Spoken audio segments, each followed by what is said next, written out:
to you all. Oop, got one.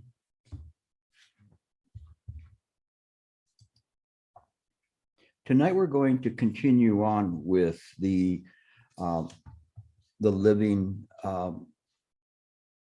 theme of how to practice Chan in the everyday moment.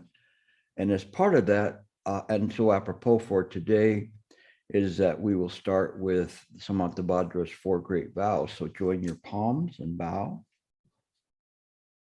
I vow to deliver innumerable sentient beings. I vow to cut off endless vexations.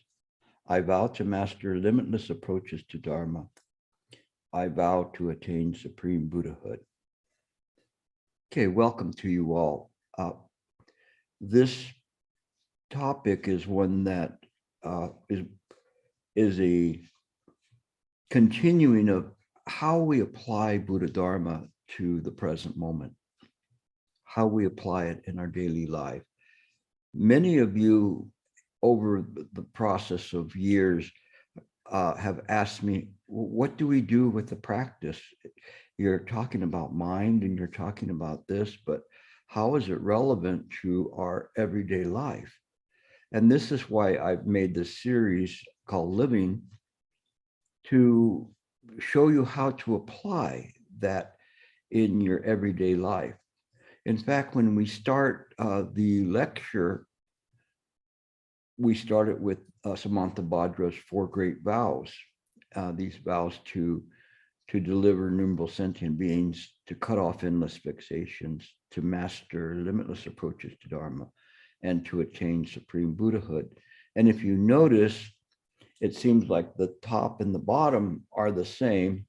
You vow to deliver innumerable sentient beings and to attain supreme Buddhahood, but it's in this way where there's a sequence of processing, of cutting off our vexations, mastering limitless approaches to the Dharma, and then to attain supreme Buddhahood, which one of my older students so aptly said, yes, that last week, that she'll be there to turn off the lights, you know, and I'll say, I told her I'll be right there with you when the last one is delivered. Because it is this process that we try to incorporate in our life, that we understand that every moment that we have, we have this opportunity to practice, to choose the Buddha moment to moment. And that's what's very, very important for us to understand, is that we have to have this kind of a practice where we understand in the present moment that we're practicing. We cannot just simply call ourselves practitioners, wear beads, and sit and meditate, and then not do anything during the day. It is precisely what we do during the day that makes the difference. It's precisely understanding Buddha Dharma and the effect of it and the impact of it, and that we then set into motion a practice. When we set into motion this practice, we practice initially for ourselves and then eventually for others as we begin to encounter deeper and more profound Buddha Dharma. We start realizing it is this very moment, this very practice, this very person that's in front of me that is so important and so much needs to listen to the right view, needs to obtain this kind of information for their benefit. And as you begin to see this later on, this just becomes natural. Later, you don't even have to ever think about that. You just comport your practice with the Dharma as a reflection of what a bodhisattva should do. And it is this bodhisattva heart, or this bodhicitta, that changes us with respect to how we act in this world. The first thing we understand, that this world is an illusion. But yet in this illusion, there is suffering. We know that we have to awaken, but we begin to set into motion, into our processing of contemplation, who in fact is going to be awakened? Me, you, mine? And we begin to practice in this way, not necessarily blindly going forward, but knowing the direction, but maybe not quite the whole answer, but it's the faith in the Buddha, faith in the Dharma, and faith in the Sangha that moves us ahead with the practice. So it is something that eventually we will catch up to it and we'll be able to pass it on to others. But until that time, we have to have this faith to practice in this way. And the worst thing that could happen, absolutely the worst thing that could happen, is you create a better life around you, a better mind environment around you. And that's what this practice is. Samantabhadra is a bodhisattva that represents activity or the action of the Dharma being implemented, or the function of the Dharma. He is often represented with Manjusri and Shakyamuni Buddha, sort of as a triumvirate of wisdom and compassion that we use as a guide. So in the Vatamsaka Sutra, the Flower Adornment Sutra, Hua Yin Jing, all three names, the sutra presents Samantabhadra and Samantabhadra's 10 great vows. And I wanted to talk about those 10 great vows tonight in the manner in which we apply it to living. And Santha posted something right now, and we'll read that at the very, very end. And I'll go over the list, and then we'll go over the Plum Village Thich Nhat Hanh's group's rendition of the 10 Great Vows, because I found it very poetic and very beautiful. But we'll go to the more mundane presentations of the vows. And the first vow is to venerate or praise the Buddhas. So when we praise the Buddhas, what we do is we set an aspiration for us to give praise to this Buddha. The Buddha is the idea of this mind. It really doesn't have a true name. It is just the thusness of things. And this thusness that comes to samsara, the Tathagata, that thusness only applies to the samsaric world. Mind doesn't need to have a name because it's all inclusive.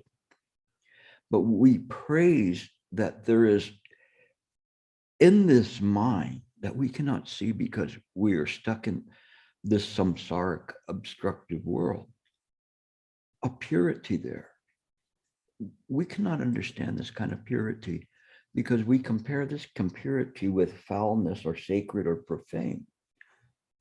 And so it's difficult for us to understand a purity of mind beyond any kind of counterpart. This purity of mind that not only includes the sacred, but includes the profane.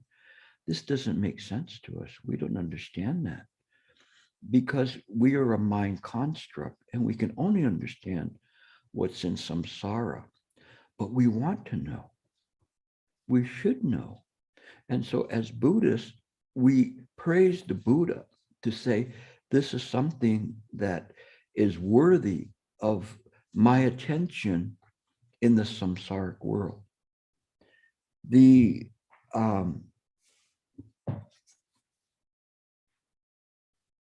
So the first two are to venerate the Buddha.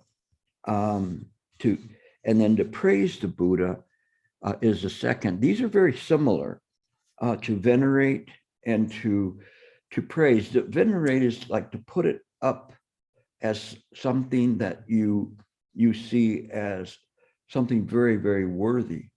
And the praise is to show externally your presentation of this veneration, so that others get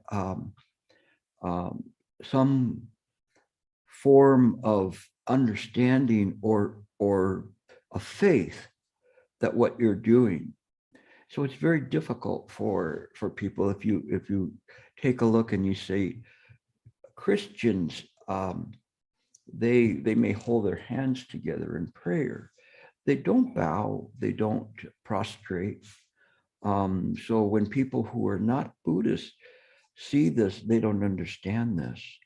They don't understand how someone can go so low and bow or do a prostration, touch their head onto the ground so humbly.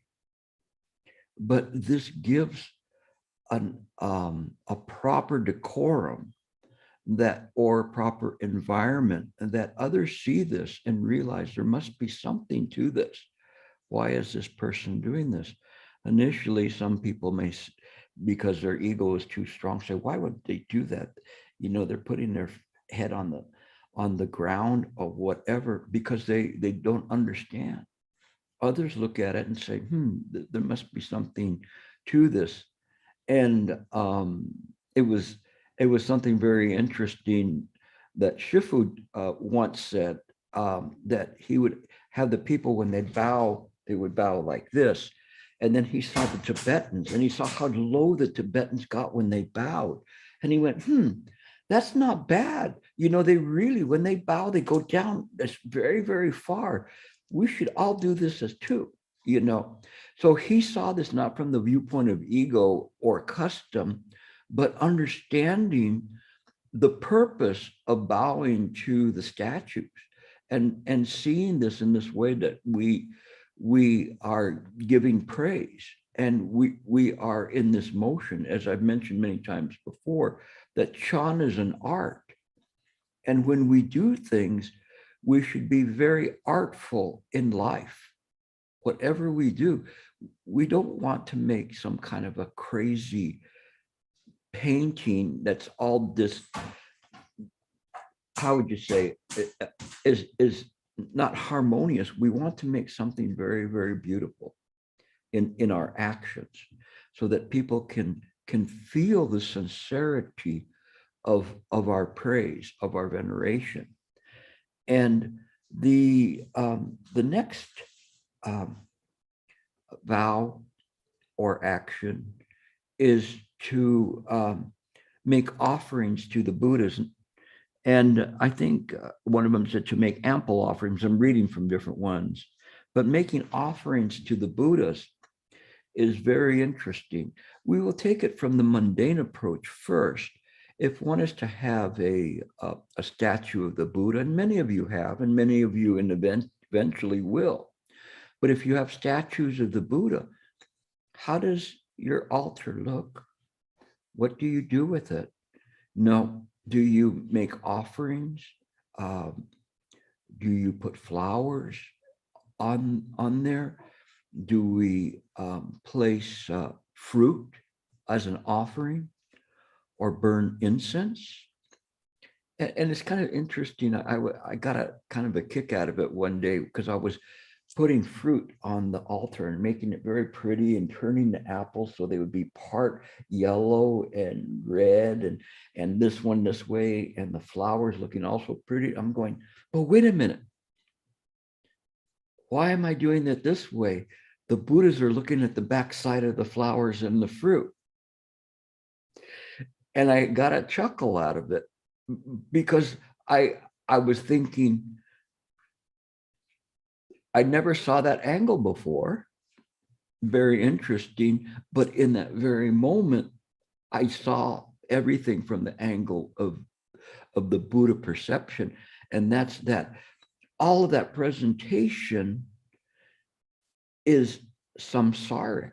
It's for the people to see it. It's for us to put that there so that we may, as we make these offerings, we in our, with our Buddha mind, may benefit from it and may see the things in the right way.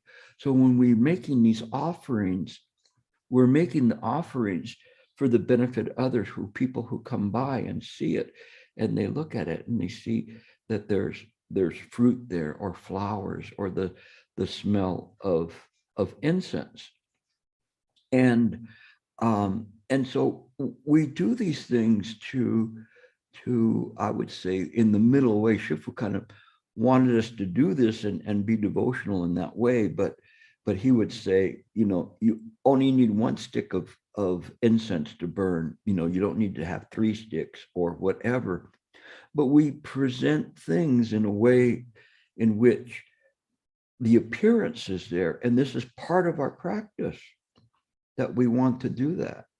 So in the morning when I come down from my room, I hit the landing between my 2 floors, and there's 2 statues there, one of Guan Yin and one of Manjusri, which I bow to, and then continue on, and then go down and light incense in the morning.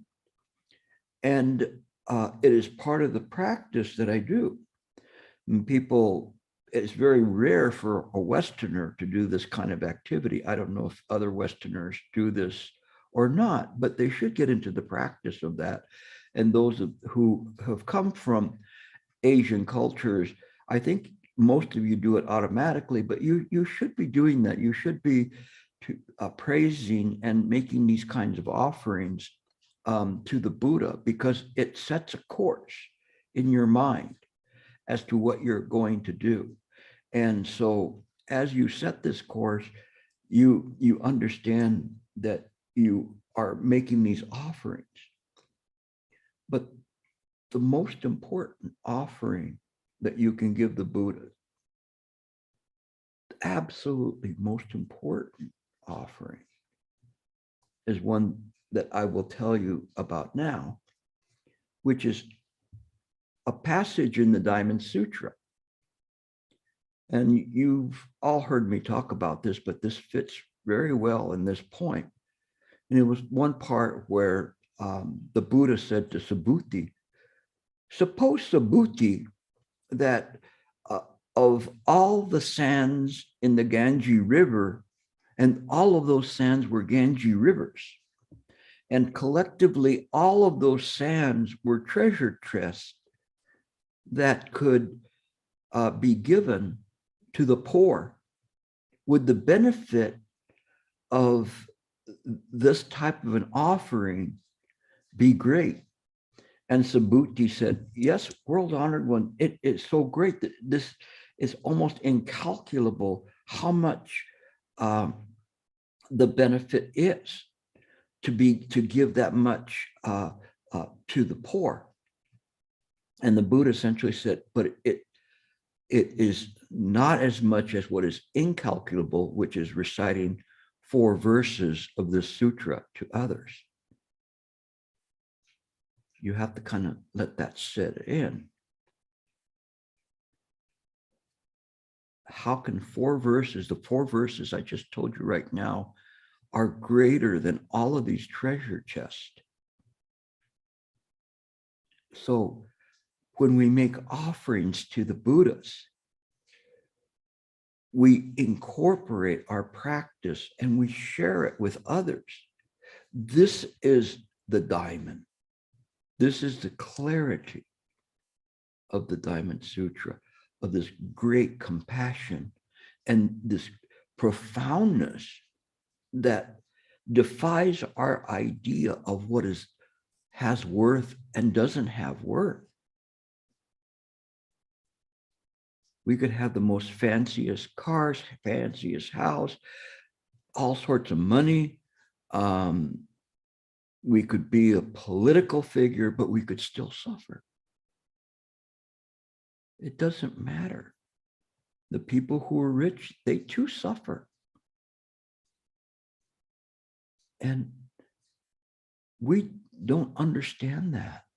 The Diamond Sutra was there for us to take a look at, and from a different viewpoint, from the viewpoint of the Buddha's perception.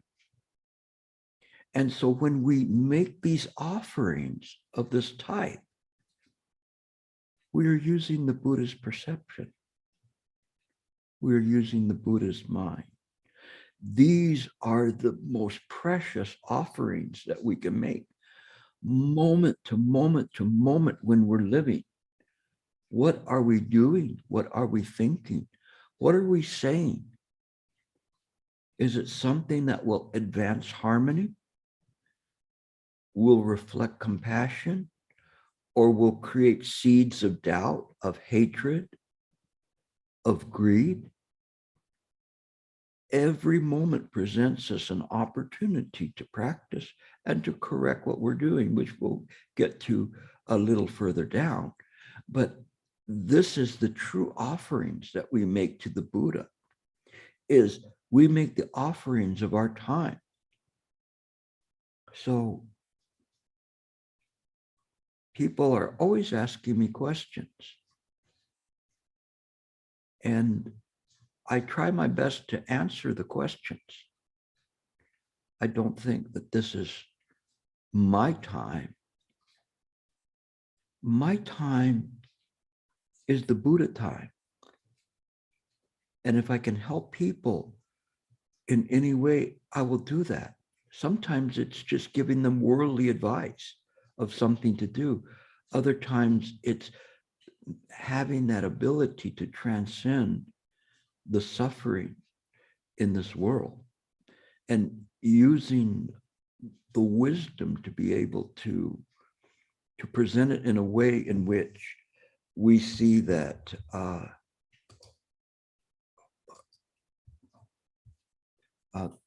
that is helpful for people in accordance with their level of understanding. Over the past 6 months, I've run into many people who have had loved ones that have been dying, and they've been asking me about how to help them. And I give them as best of advice as I can in accordance with their ability to understand. And it has helped the people. And in turn, those people that help the others have increased their faith in Buddha Dharma because they saw something there. They saw, or people who've received my blessings or protection, they understand there's something much greater. It doesn't have to do with Gilbert, but it has to do with mine and the wonderful compassion that's there. And this too is an offering. We offer it up. We don't say, oh, that this person has this kind of power or whatever. We just keep paying it forward. We just help whoever we can. We never think this is my time. The only time I think of my time is Buddha time. And we see things in this way so that whatever we can do to help others, we do it. Whether it's something mundane or it's something that to lead them in the right way, to know how to use expedient means to slowly draw them towards right view. And we use that in some way. Oftentimes, what draws people towards right view is your own day-to-day practice. For instance, I had a great faith in what Master Sheng taught because I observed him so many times. And he could walk the walk, not just talk it, but he could walk it. He could do the things.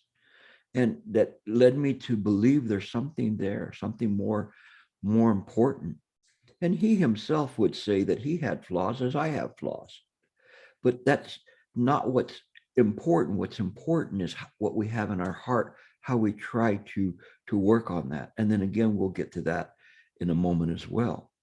But what I wanted to do is bring Buddha Dharma to life for you. And that's what Samantabhadra was doing with these 10 practices, is to bring it to life and to express it in a way in which is useful, not to you, but to others. So the next one kind of falls into what I'd been talking about, is to confess one's own misdeeds and to repent them. Some of these that I've read, they weren't complete. They just said confess one's own past misdeeds, but they missed the repentance part, which is very, very important. We can't just say, okay, I'm a bad person. Yeah, I did this. I feel bad. There is a second component to that, which is repentance. So we call this in tandem shame and repentance. The shame comes from looking at things and seeing that in our practice, we were misguided or did things out of greed or hatred or ignorance. And most of the time it's from greed and hatred or anger that we cause the problems. Ignorance is not being able to understand the gravity of greed and hatred. This ignorance is this idea, we could say, of ego.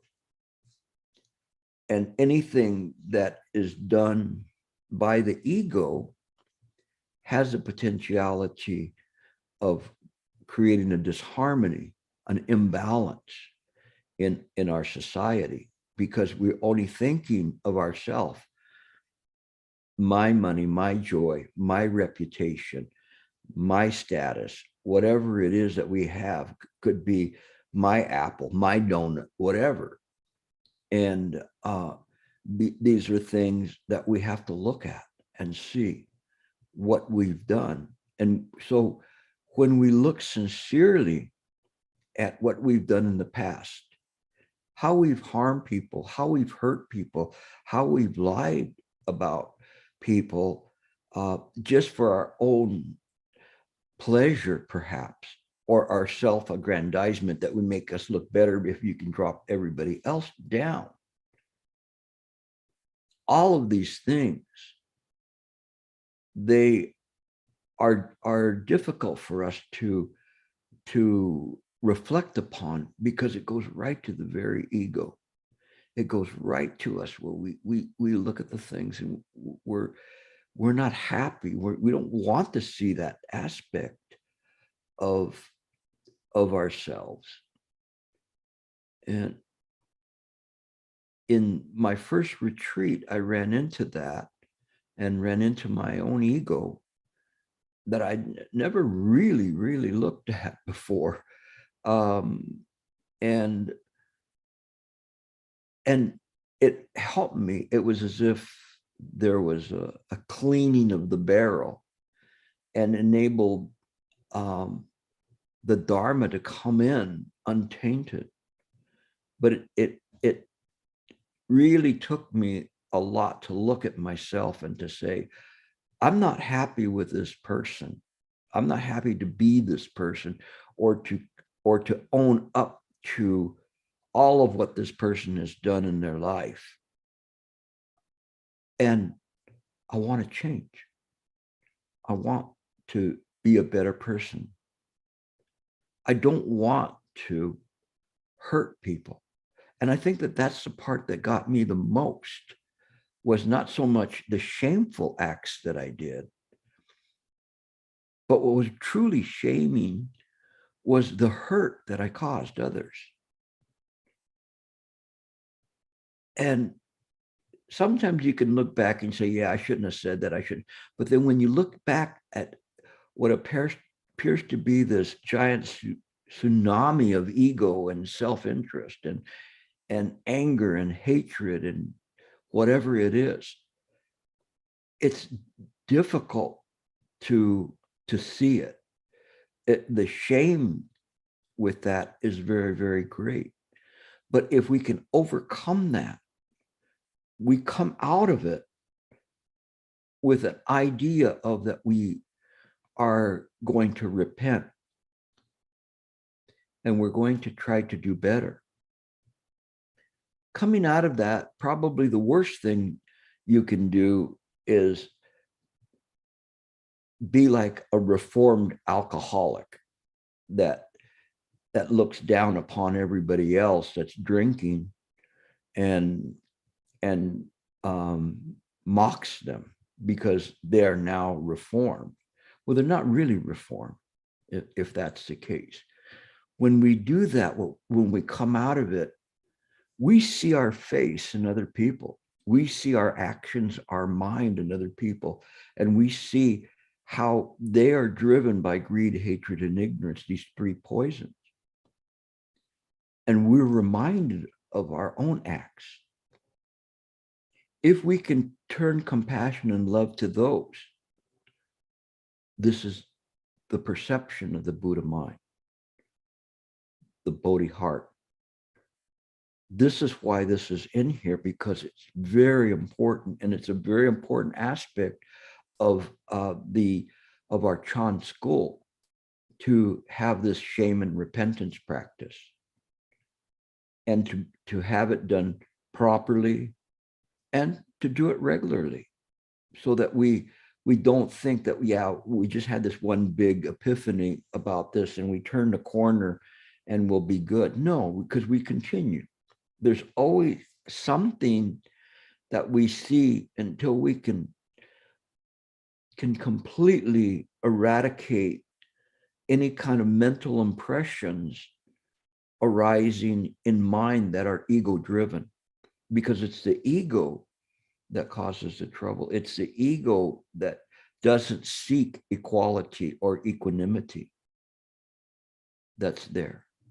So it's very, very difficult for us to truly practice if we still hold on to this idea of this ego. The way we get rid of the ego is to look at it and say, this is what's causing the problem. This is what's there. And if you look at all of the different sutras, they all point to that. When they round up all the usual suspects, it's the ego that's right there, right in the lineup. That, the thing is, you can't see it. You go, where is it? It's right there. I can't see it. But you can see it in your actions. You can see it in people's faces, in what you say to them, whether you smile to them, or whether you frown, or you hold your nose up to them. This is not the way we should be. So this whole idea is looking at things in reality. When we look at it in this way, we're not far from it. But this is what we have to do. We really have to work on getting rid of the ego and seeing the cost, the devastation, the hurt, the harm that is done by the ego. It's not a pretty sight. It's not pretty. And it's kind of like dragging an alcoholic to an AA meeting. It'll only make them thirsty in the beginning, because they don't want to buy into that. They can see everybody else isn't real, but they're clinging to whatever it is real. And unfortunately, that is what we have to practice. But knowing this is part of the practice, that's a great epiphany in and of itself. Epiphany is just some kind of an immediate realization of how to practice. So if you hear me talk about epiphany, that just means in a moment, a snap of the fingers realization. Realization is something that leads us towards seeing things as they are, not as they're constructed. We don't see things that are conditioned as real. We have to look beyond that. So the next one is rejoice in the happiness of others. But I think that this is wrong too, in terms of, let me see what the other one said. Rejoice in the merits of others. Rejoice in the merits of others is a little bit better, because happiness can be something that can be good or can be bad. I think what is a better way of describing that is a joy and contentment. Contentment is important because it's not like contentment. As soon as I get $5 million, I'll be very content. It's not that way. It's content with whatever is presented to you. So it's not an expectation of something. It's just being content with what is before you in that moment, and the joy of being able to accept what's there. And so when we see people and they've done well, we don't try to criticize them. We don't try to bring them down, or ridicule them or place them in a false light. Whatever is there and whatever the light is, it's there. But we're mindful about that in terms of how we practice. But when people have done things that are good, we should be happy. When I see my students striving so heavily in terms of sincerely striving and practicing, and I see new people, like I see Tori, who's new, but she's here, she's listening all the time, she's paying attention, just like Michael from the past. Michael from the past listened to one of my lectures and then kept listening to it and listening to it and listening and pulling more and more out of it. You see people like that, or Wei Shan, who selflessly gives himself to doing interpretation, which is not easy. I see all of these people and I rejoice. I rejoice with, for instance, and if I don't mention your name, doesn't mean that you're not important. Okay. I just seen some pictures. You're more likely to get acknowledged if you show your face. But I see Mina, who I went and was talking to her in Connecticut, and she has a group. I was so stunned how well that group had progressed since the last time I talked to him. It was visible, and I see the Bodhisattva Sue that is always devoting every moment of her life to helping others and to passing on the Dharma. She is a true embodiment of a Bodhisattva. I rejoice in people like that. I rejoice. I see the people like Matt and, coming in. He will be that way too. It's just, we wake him up. That old man David there, he shows up today. Good. I rejoice in that. I'm happy to see him.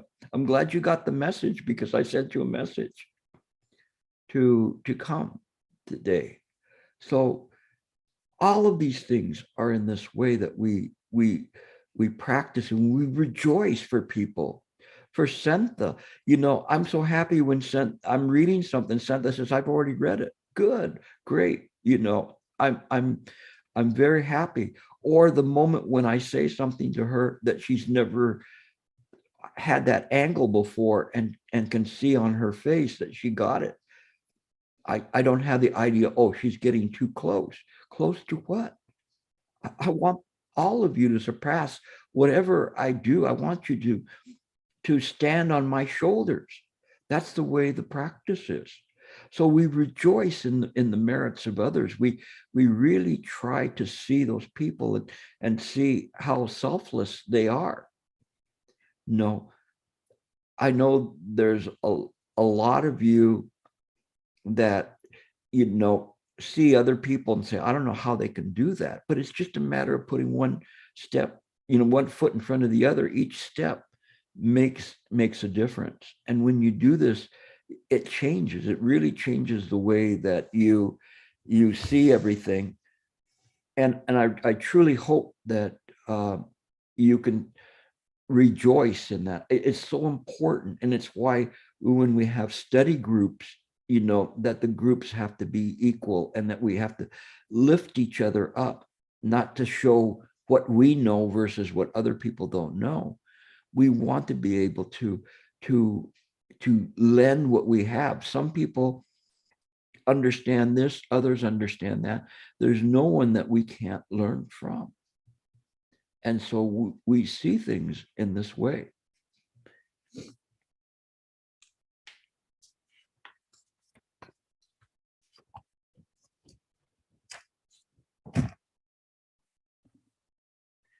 The next one is requesting that the Buddhas teach or that the Dharma is taught in this world. I think that this is important, that we want to encourage this, and we want to, in some ways I'm kind of preaching to the choir because I see your faces all the time, or quite a few of you all the time. But the thing is we want to do that. We want to be able to, every time we get together and we have a group, then if I'm only talking to 3 people, then people will lose interest. They'll say, there's nobody here. But when we gather together and we are in a group, it's good. And I often try to listen to some of you who are giving lectures as well, to support you. But it's very, very important that we need to be able to present. Shifu had a very interesting approach. This is Master Sheng. He said that if you never tasted pork, but you smelled it cooking, at least you could tell people what the smell of pork cooking smells like. And putting aside the idea of being a vegetarian, I think that's an important point, because pork has a distinctive, strong smell when it's cooked. But people could say, oh, pork smells this way. And what he was saying is that one does not have to wait to reach enlightenment to be able to present the Dharma. And I think we have a thing where we have to wait to get a certificate to pass on things. I think what we need to do is be sincere in our practice. If what we present to others is what's being presented by well-known advisors or masters or properly trained monastics, then it's safe to pass that on to others. You don't have to be enlightened to be able to do that.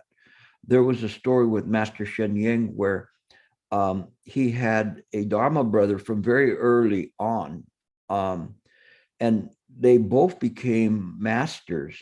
One of them was here in California, in Rosemead at the Sea Light Temple, and then Master Sheng had his, he had different places from the West to Taiwan.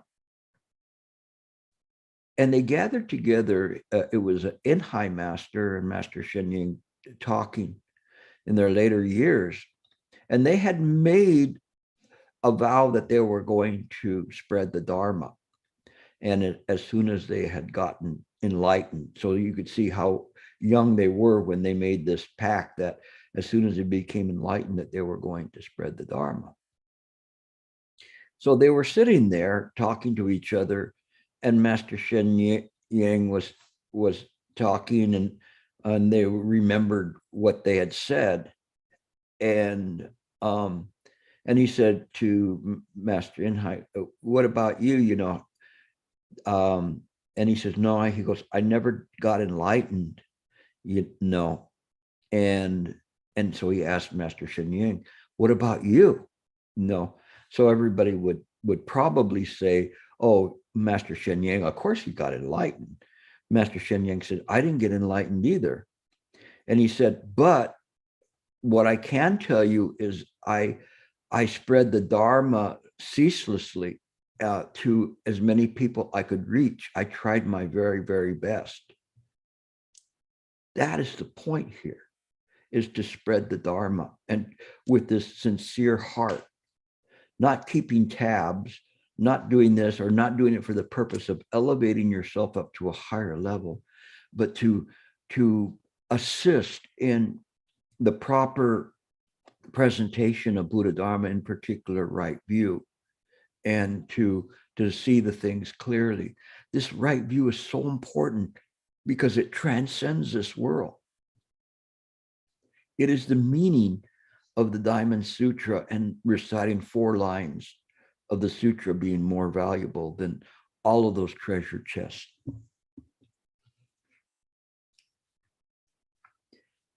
Then the next one is that the Buddhas remain in the world, and what when we say that we want the Buddhas to remain in the world, is that we keep a hope in our heart that Buddha Dharma will be presented. So long as there's Buddhas in the world, the Buddha Dharma will be presented.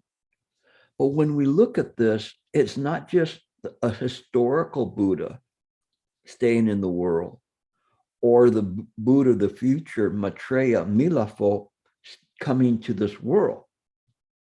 It is the Buddha Dharma as expressed by this very mind to your very mind, which is not your mind, but mind itself. There's no difference in that. There's no name to your mind, nor no name to the mind that presents the Dharma. So long as we have this right view, so long as we do this, the Buddhas will remain in the world, because it's guided by the sutras. And the sutras are, they reflect that right view. All you have to do is then begin to read the sutras with the idea of right view, and it becomes clearer and clearer. Why? Because you're using the Buddha mind. So this idea of that the Buddhas remain in the world is that we continue to practice, that we use the teachings of the Buddhas. We don't forget that. It is said that the Shurangama Sutra, which discusses very extensively what is mind, will be the first sutra to disappear. And I remember back a while back, there was one person that was saying, "Oh, we shouldn't be teaching the Shurangama Sutra. That's not a Chan Sutra." I'm going, please, anything that talks about mind is a Chan Sutra. And it reminded me of how easily even someone at a very lofty level can make a statement like that to make the Shurangama Sutra disappear. I strongly recommend that you study it, and I think many of you have already. It's absolutely, I would say, earth-shattering as you begin to practice it. It will shatter this earth and deliver you right there on the Buddha doorstep. Well, your dead carcass will be there, but the Buddha will remain. Okay. Don't worry about that, because no matter what, you're not taking this dead carcass anywhere with you. Okay.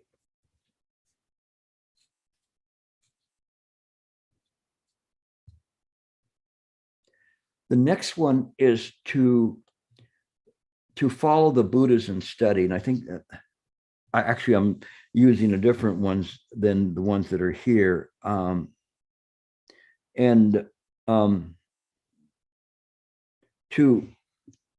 It is our responsibility, and this is why Master Sheng was so insistent on elevating the educational level of the monastics, so that the monastics would would be able to guide people properly. And this is important. So in this kind of a way, we have to study. We should not think that we've got enough studying or just simply read Shifu's books. We have to wade out of that safe zone where we're reading Shifu's books or some other master's books and go to the original source material, to the sutras, to the treatises of the Chan masters, to the Tathagata Garbha Sutras.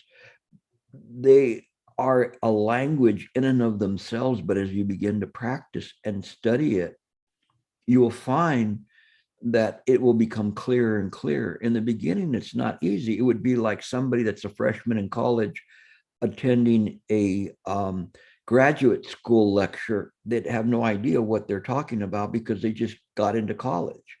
But little by little, it becomes clear. And so we have to study. Some of us are better able to and better equipped to process intellectual type stuff. I shouldn't say intellectual, but just reading things, scholastic things. It doesn't matter though. It when we follow the Buddhas and study it, whatever we study is valuable. It is not something that we have to read an entire sutra or commit it to memory or whatever. What it is the sincerity of whatever we study. And if we study sincerely, it will reflect in whatever we do. That's why I knew something with Mina and her group, Yonkai, and I think there was another one. I'm sorry, I don't know remember her name. Right away, I could tell there was a difference in them because they were studying. There was a processing there, not so much of the words and the phrases, but the penetration of the sutras. This is what's important, is that we have to be able to penetrate the sutras, to be able to glean that esoteric meaning that's beyond words and phrases. Little by little, as we become accustomed to reading the sutras, what we do is we try to picture what's happening there, try to put ourselves in that place. Oftentimes when I'm talking about a sutra, I try to do that when I'm reading it to you, to put you there in the scene so that you can see what is happening, and use this kind of an imagination to be able to transcend the idea of the samsaric world. And that comes as a result of continually studying. You still have time to do all the other things that you need to do, but you do them better and more efficient, and are how would you say, you know what to do. You know when you're just wasting time. You know when to rest. All of these things are important. And in part of that, what we do is we study not for our benefit, but for the benefit of passing it on to others, so that when we read something, that gives us another of those 84,000 Dharma doors to present to other people, so that the people know that you're not making this up, that you have something that you can back it up with. And then again, that's also important, so that when we present things and to study and to teach, that we have something that we can verify that whatever we're saying is true based on what we have. And we go from there. Okay, let's see.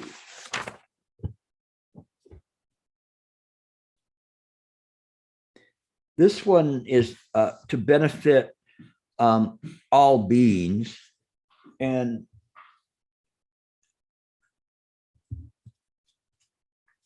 second.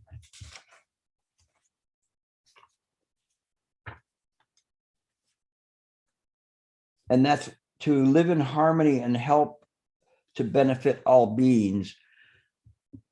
The idea here with this one is that we want to be mindful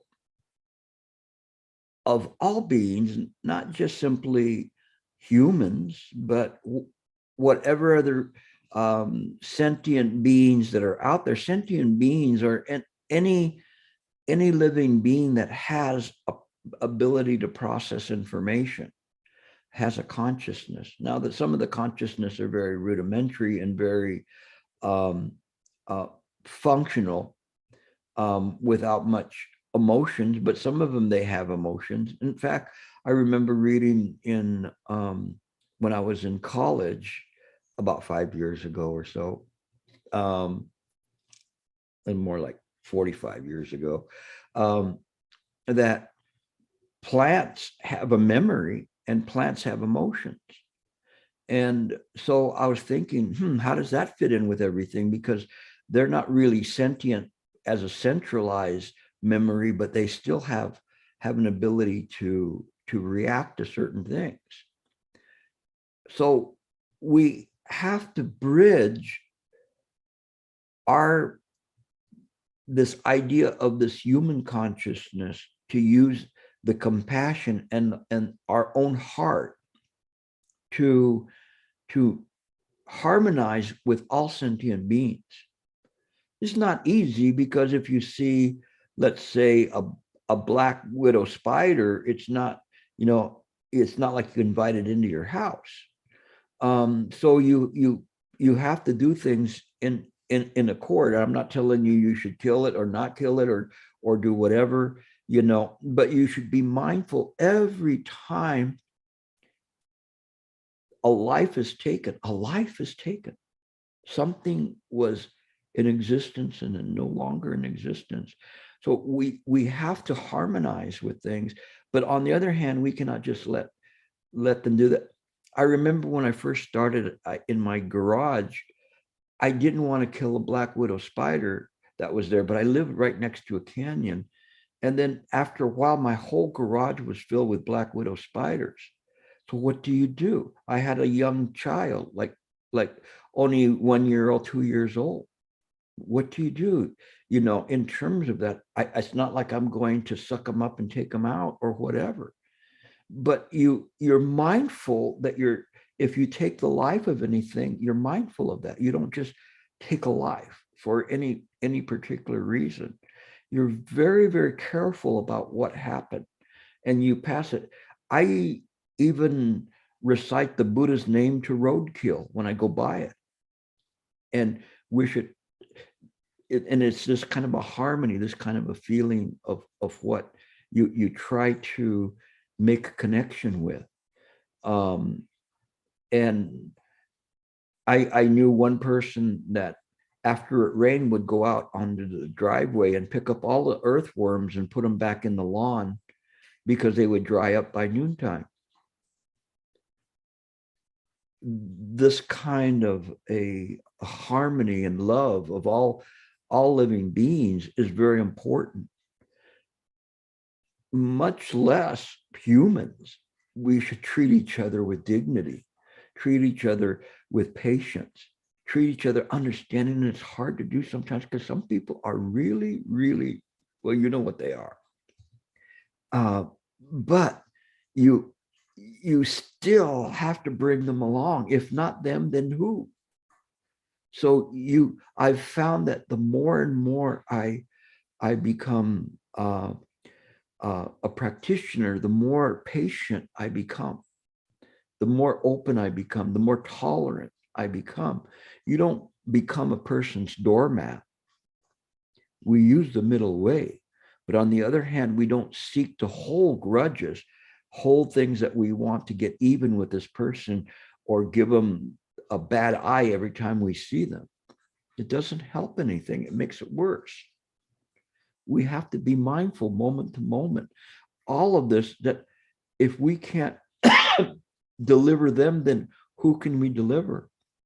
I once had one student who contacted me and said, that the people in his office say, oh, we're talking just mindless prattle all the time. And so he just said, well, then, when they talk, I just ignored them and I put my headphones on and listened to Shifu's lectures. And I wrote back to him and said, if you cannot even deliver your co-workers, how do you expect to deliver the rest of the world? No. Just shutting yourself off doesn't work that way. So you have to do that. Change yourself. It's not easy to do. And I'm probably maybe 99.999%. There might be a couple of pills in my life that it's hard for me to do, but I still try my best. And I can't think of anybody right now that I wouldn't, pass blessings on to. But I want to be honest, in terms of it, you still have some feelings, but I still don't wish anybody harm. I wish them to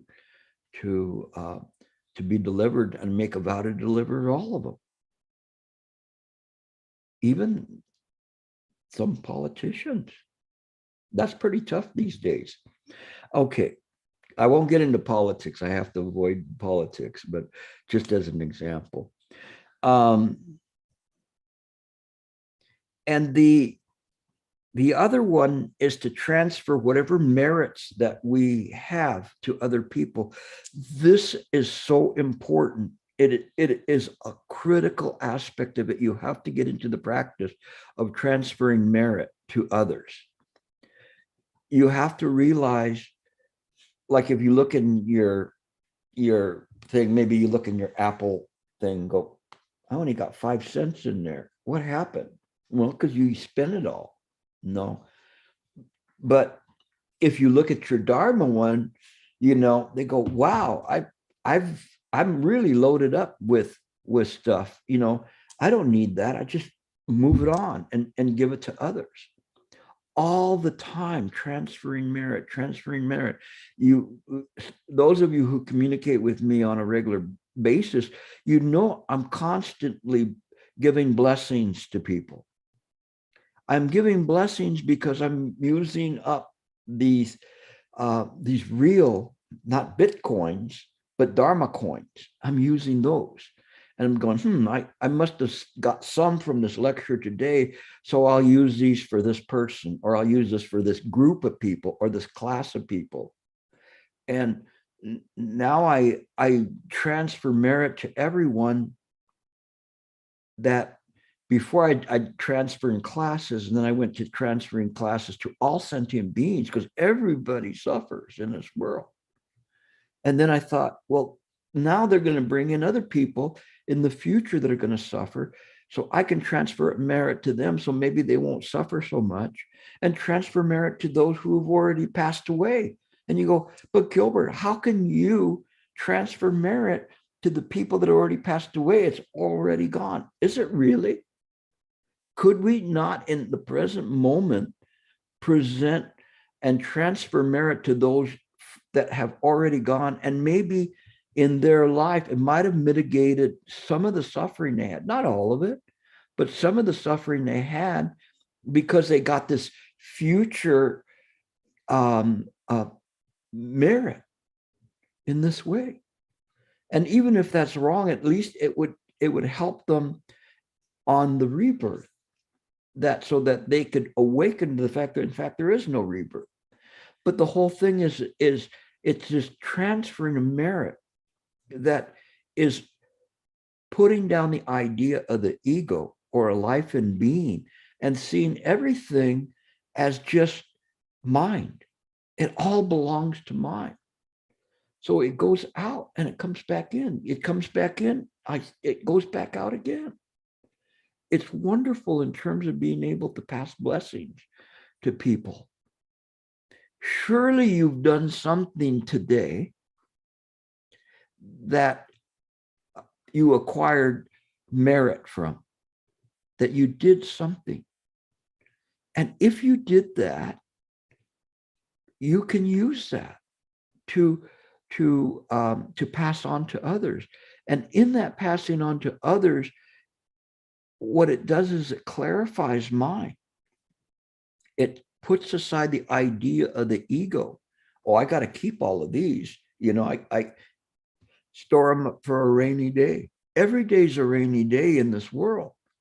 Might as well just pass it on to those who is being rained on at this point.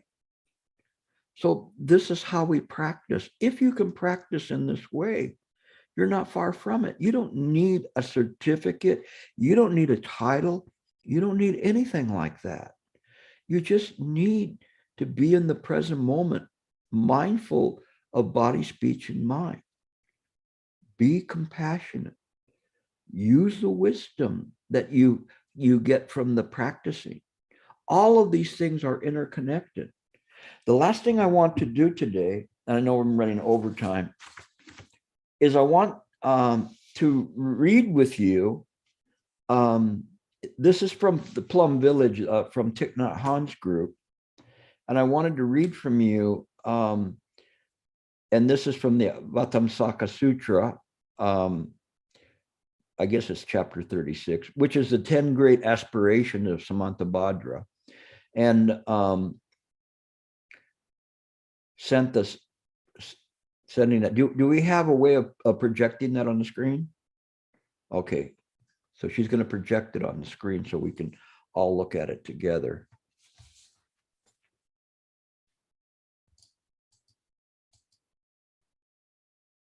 Is it on the screen? Oh, here you go. So you'll have to scroll down as it goes, or she'll scroll it down.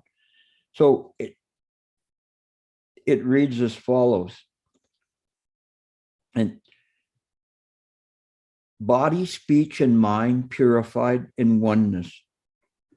I bow deeply to touch the limitless Buddhas of the past, present, and future. Throughout all the worlds in the 10 directions, the power of Samantabhadra's vow enables me to present everywhere. Where there is a Buddha, I am there. As Buddhas are countless, so too am I. In a particle of dust are countless Buddhas, all of them present with their own assembly. The strength of my faith penetrates deeply into every atom of the Dharma realms. I aspire to use the great ocean of sound, giving rise to words of wonderful effect that praise the Buddha's oceans of virtues in the past, present, and future.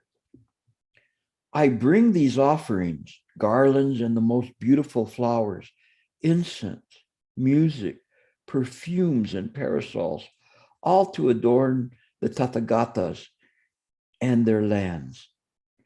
Bringing food, robes, fragrant flowers, torches, sandalwood, sitting mats, and the finest ornaments here in abundance, an offering to the Tathagatas.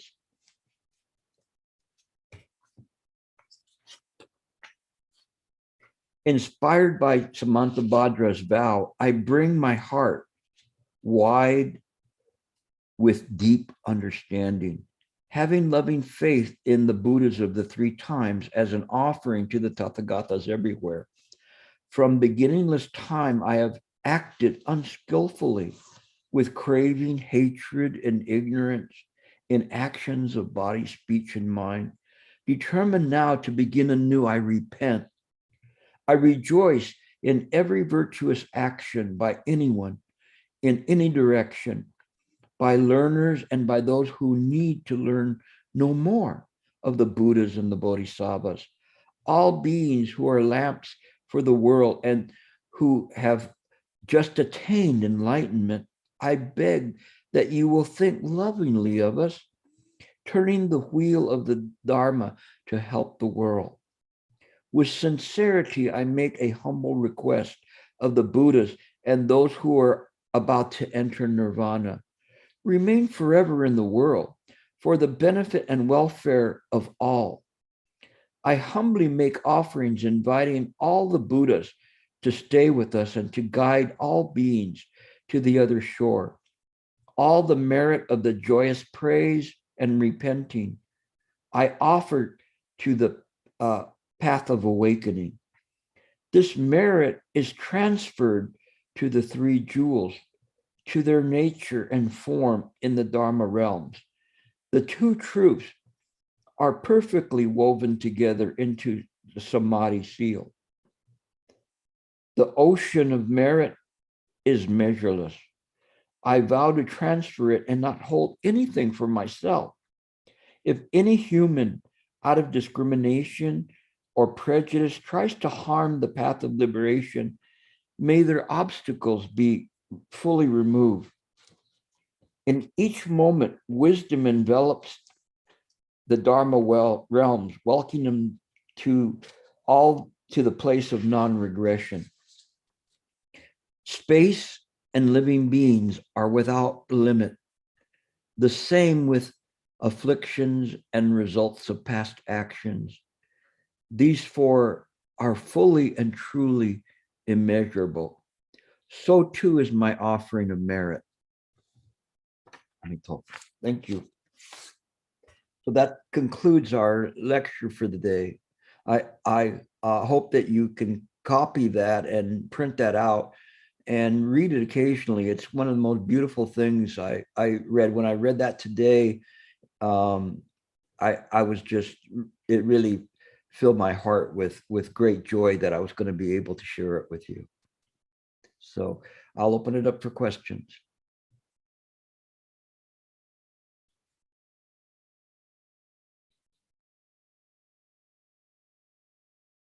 No questions?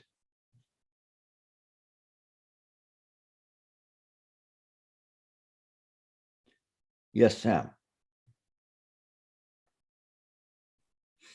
Hey Gilbert, thank you. Thank you very much for today's lecture.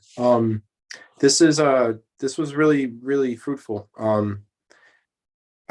Since I started with Dharma Drum Mountain, we recite the 10 vows every morning service we do. And I feel like now I can actually grasp or understand why. Yeah, I mean, but the meaning of these vows and what they're really here for and why we're really reciting them.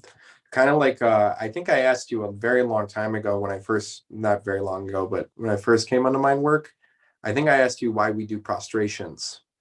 And this is reminding me of that in the sense of how these vows, you know, they're there for these many different reasons that we on the surface may not even initially see. But I wanted to ask you, for a beginning practitioner like myself, is there one specific vow that should be focused on? Like, let's say before other vows, or should all these vows be taken in and practiced as one? I think it's all centered on, I vow to deliver innumerable sentient beings. Everything from there follows that. And in order to deliver sentient beings, we have to do all the rest of it. But if we have to develop this sense of bodhicitta, when I say develop it, it's already within us. We don't really we don't see it. We just have to draw it out to the surface, and it's there. So yeah, that's where I'd put one. Normally I'd say, oh, they're all equal, but I think that in Mahayana, that's the great vow. That's why Samantabhadra put it first. So good. Absolutely. Thank you, Gilbert. Thank you. You're welcome. Robert.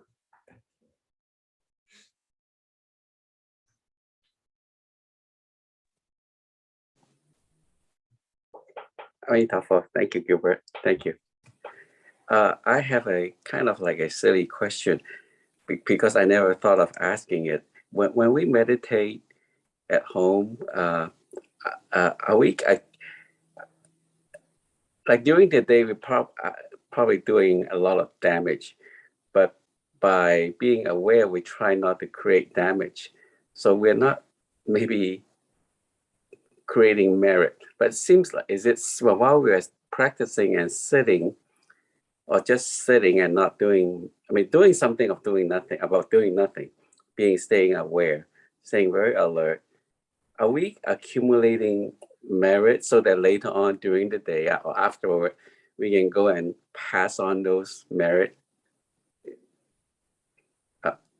Are we collecting merit coin, while we're sitting? You want the Dharma answer? You're collecting no merit whatsoever. But I'm constantly collecting no merit and passing on no merit.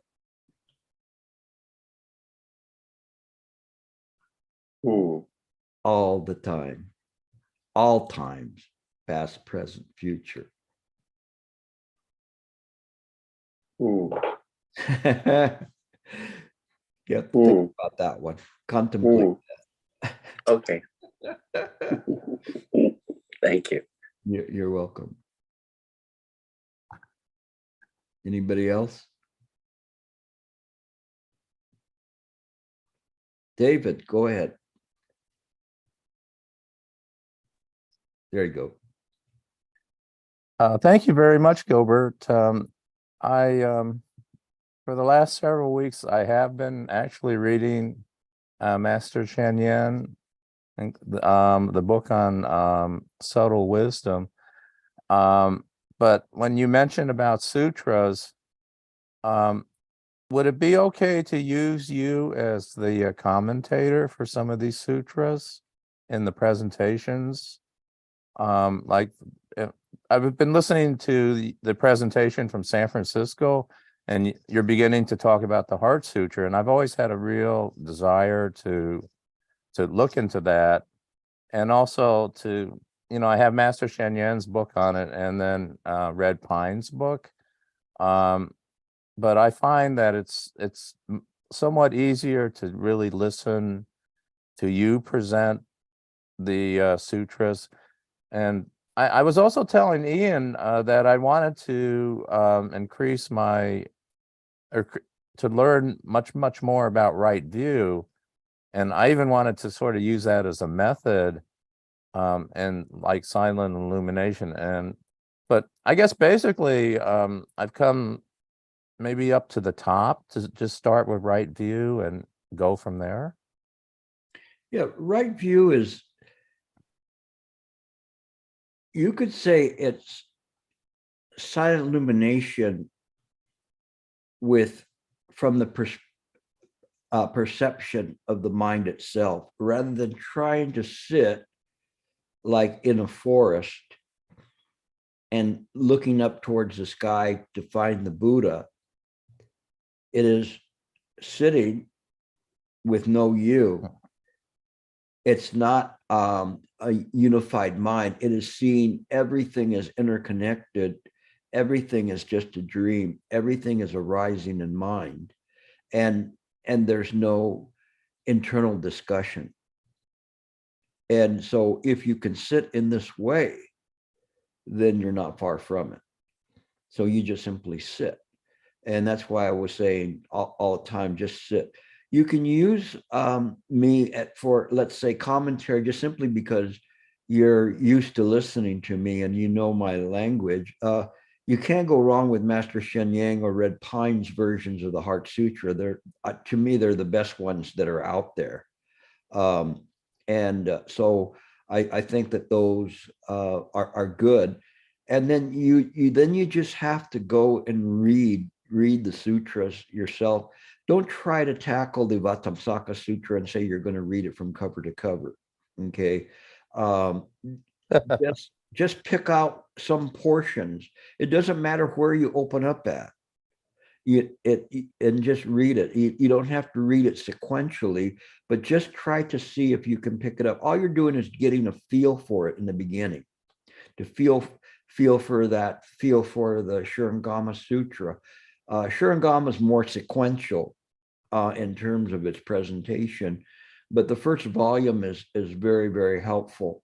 with it. And I used Shenhua Master's version of it, but every time I got to the part where I wanted clarification, that was where he kind of glossed over it. And I felt a bit frustrated, in terms of it. I'm not saying his commentary was bad. By and large, his commentary is excellent. But you have to, the point here that I'm making is that ultimately you have to see for yourself and try to penetrate the sutras. You penetrate it not by borrowing somebody else's wisdom, but by looking through it. Okay, you'll get there.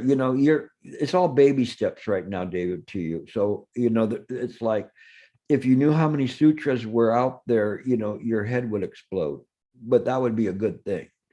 But in any case, yeah, keep going the way you're doing. You're transitioning over, and that's fine. That's good.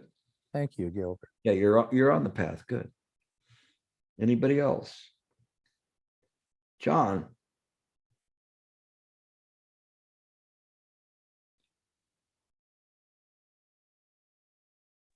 There he goes, from Taiwan. John. Thank you, Gilbert, for today's lecture. And in these 10 vows, one is related to like maintaining harmony in the surrounding environment, right?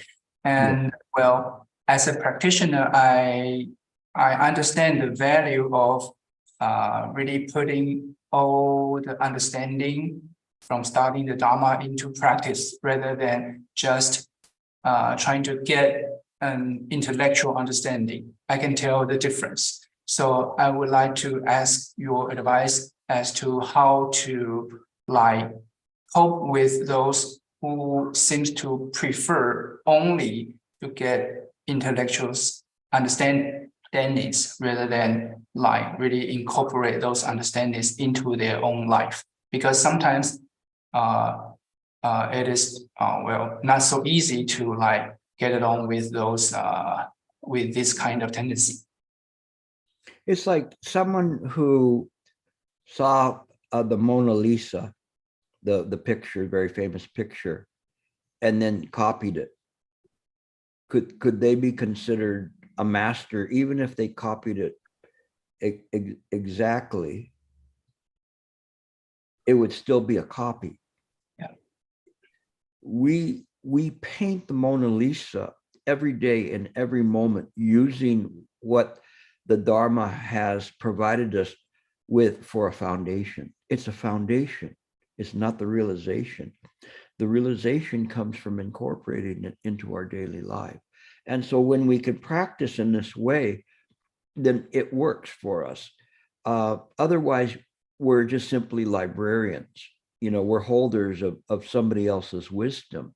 So we have to incorporate.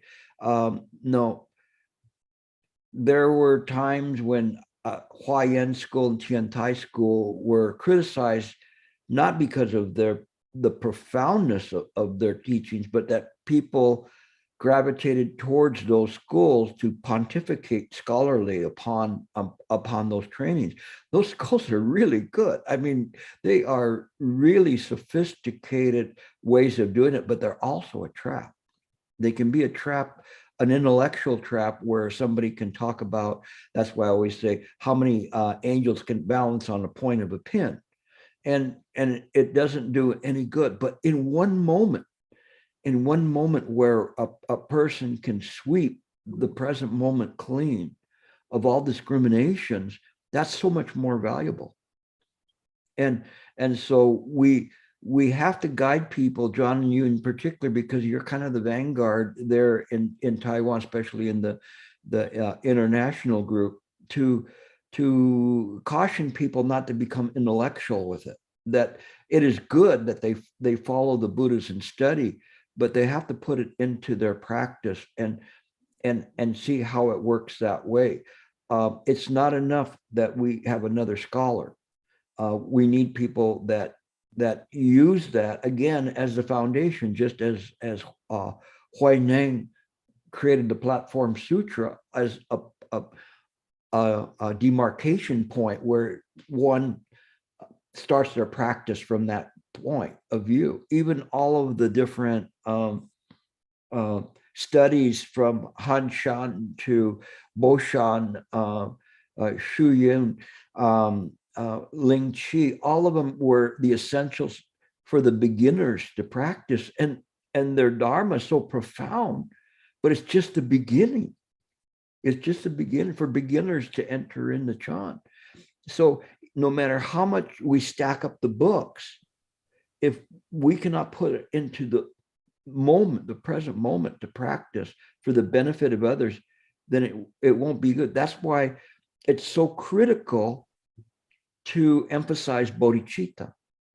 We have right view, we have morality, and bodhicitta is there too. This interest in helping others, in harmonizing with others. We cannot harmonize with others by reading an excerpt from a Advaita Sutra to them, or the Queen Sharmala's Lion's Roar. It would go past their head. But yet we can incorporate what we sincerely receive in profoundness of wisdom and show them in that way. Your question is a very, very good question. No, every once in a while we run into somebody like that, but I thank you so much for your question. And then Ikai. Hi, Gilbert. I have a relative more complicated question, and it's in theory. So, the word Dharma in Chinese is called Fa, right? However, because Chinese is famous for like a one character meaning so many different things, so I'm a little confused for the different combinations of this Dharma with other characters in Chinese. I'll try to explain the best I could. Right. So usage number one, in the Heart Sutra, we say there's no eye, ear, nose, tongue, body, and the mind, and no sight, sound, smell, taste, touch, and thought. So it's kind of a relationship between the organs and the things that they relative to. So the mind is to thought. Now in Chinese, the thought is called Fa Chen. It's Fa, somehow Dharma, right? But in English, it's really translated into thought. I guess I get that one. Now comes the confusion part, right? The usage too of the Dharma sometimes means all phenomena. Well, in the word in Chinese, we may use one Fa, like all of the phenomena, right? So usage number three, Dharma, if we use the capital D of it, it means the ultimate truth, and could also be Buddha's teaching, right? That's the Dharma. All right, now, when reading the book, The Essence of Teaching and the Meditation, what's the Chinese name is? 教观纲宗. Right. The Buddha's teaching has, like the book has tried to categorize Buddha's teaching, and one of the categorization among different categorizations is into four different ways of teaching, and it is in Chinese it's 藏通别圆. Zang means Tibetan religion, Tong is general teaching, then Bie is like difference. And then the last one, Yuan, is a perfect teaching. It's kind of starting from Tibetan all the way to the perfect teaching. Now, it is saying between Bie and Yuan, between the last two, the difference from Bie to the perfect teaching is the Dharma is empty. All right, 法空. Now, this Dharma, what exactly is it? And why we empty the Dharma empty, then people or the practitioner could jump from Bie to the perfect teaching.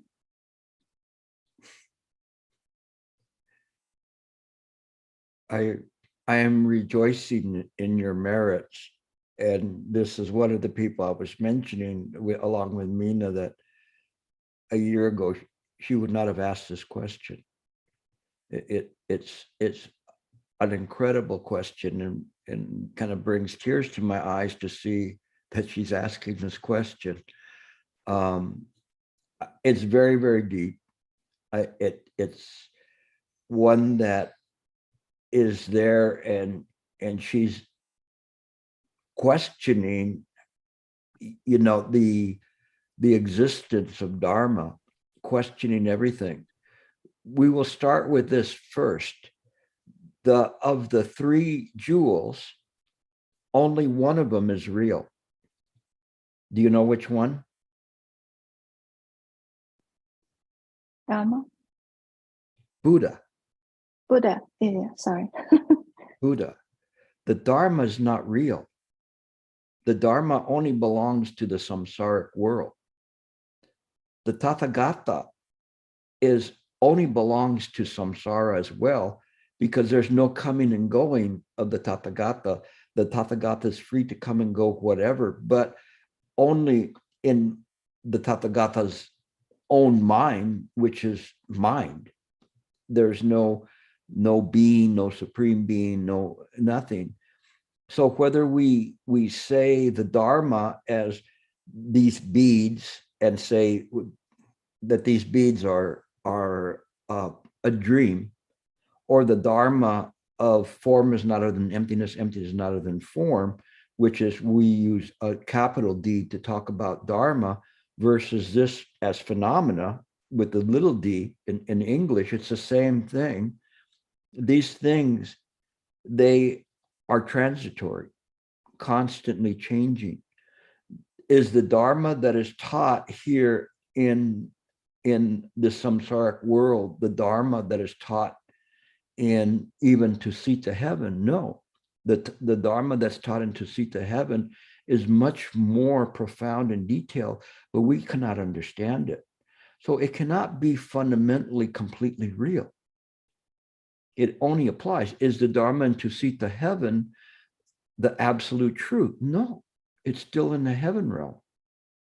But the Buddha never changes. All of this appears in the Buddha mind, nowhere but the Buddha mind. Once we see this, then everything makes a clear connection. It clicks in, because we see, oh, that's why this is way and this way. And so that's why Gilbert says he has nothing to teach. Who am I going to teach it to? You all possess Buddha nature. This has never been born. It never dies. It is immutable. It does not change. The Dharma changes, and the Dharma I teach today is different than the Dharma that I teach it to another group, or to the San Francisco group, or what I'll be teaching in the future or in the past. But the bodhicitta is always the same, because that doesn't grow. It's never born. It's always been there. It's interesting because it's just the intrinsic nature of the mind. We don't understand that because we can't step. So what you're doing is so wonderfully beautiful, is you're hitting up against this glass ceiling, trying to break through, but you've already broken through. But the you can't see it, but your heart can. That's why the questions come up the way they come up in your mind right now, because your consciousness cannot cash that check. It cannot do that. It cannot process that. But your heart can. So you have to look for your heart. Shifu used to always say that to people, look for your heart, look for your heart. So what he's talking about is your heart is your mind. Your question is a very beautiful, beautiful question, beautifully presented. I know it was long and it was taking me like, okay, can I follow you? But I was following you with my heart. And so it is in this way that we don't rely upon the Dharma. We have faith in what it says, but the answer is in the Huato, before the word. What was before the word? Just mind, without the just in front of it and without the mind after it. It is, we call it mind because we have no other way of relating to mind in the samsaric world and communicating about it. But as one master said, if you have to use words, you're already lost. But we nevertheless use the words because we have to. So you're there. You just have to keep processing this. And if you can process it, then it will work for you. And so you just keep trying. Don't give up asking those questions. Just keep battering and battering against it until you break through. This is the way to do it, where you're questioning the intellectual understanding, you're questioning samsara. So it seems as though you're banging against this giant steel wall, but in a snap of the fingers, it'll shatter because it can't sustain itself. But you just have to put all of your attention to keep asking that question. You're doing very good. Okay. And I hope by saying that doesn't mess you up. I'll try. Thank you. If so, Mina, give her a pinch, okay? Okay, good. Anything else?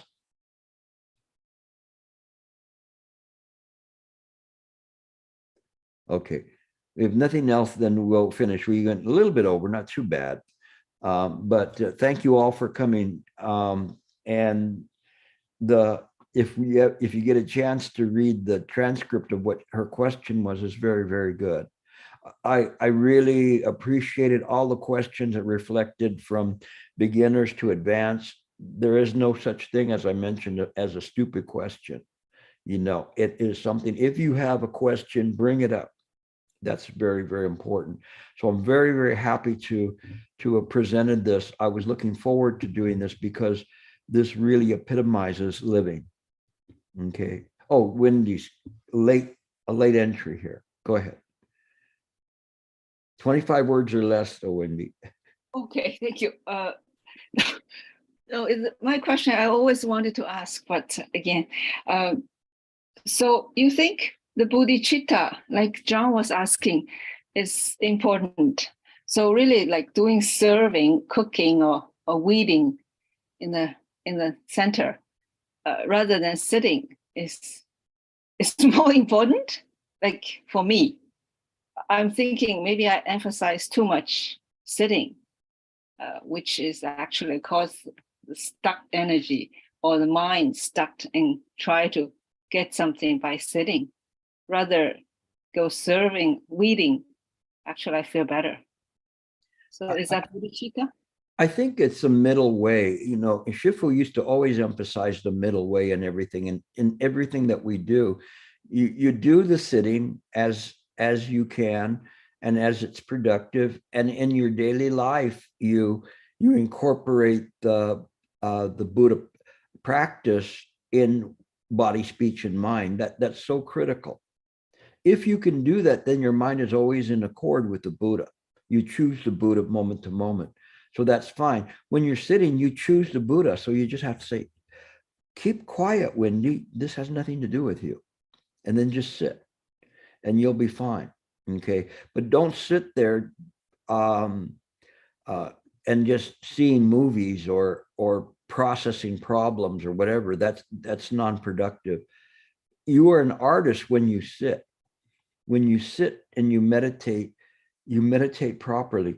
Some people, they meditate, but they meditate like a statue. Oh, they look beautiful. They don't move like a stone lion. That's why I call stone lions. But nothing's going on. So that's a difference. When one sits, the mind is still dynamic. It's aware. It's completely aware. But it's aware. It's just sitting, so there's nothing to do. But the lights are on. When one just sits like in a dead cave, it's like you close the refrigerator door and it's just dark. So just practice. You'll do fine. You're doing good. Just middle way with everything, okay? And you'll do good. Thank you. Okay. All right. Jane, did you have a Gilbert, question? I think Wendy from our Riverside group has a question. Wendy, I'm going to unmute you. Give me a second. Let me find you.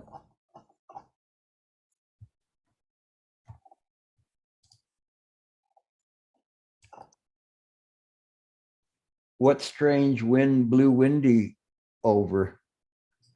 Let me find her first. She doesn't know how to raise her hand. Give me a moment. I don't see her anymore. I don't see her either. Maybe she dropped off by got Yeah. disconnected. Oh, too bad. Well, Okay. She was here a minute ago, but she's not here now. okay, it would be good to see her. Again, another person I had on my mind, so I'm glad she got the message. So, okay, I guess, Jane, did you have a question or not? I saw that you popped up for a moment. Just go ahead and unmute her. Go ahead. No, I have no question. I'm just trying to help that lady how to raise the hand. I was trying to type and then I messed up. No, I Oh, have okay. All right, no problem. Okay, good. Okay, we'll see you next week. Now you know what the practice is. Now you know what living is.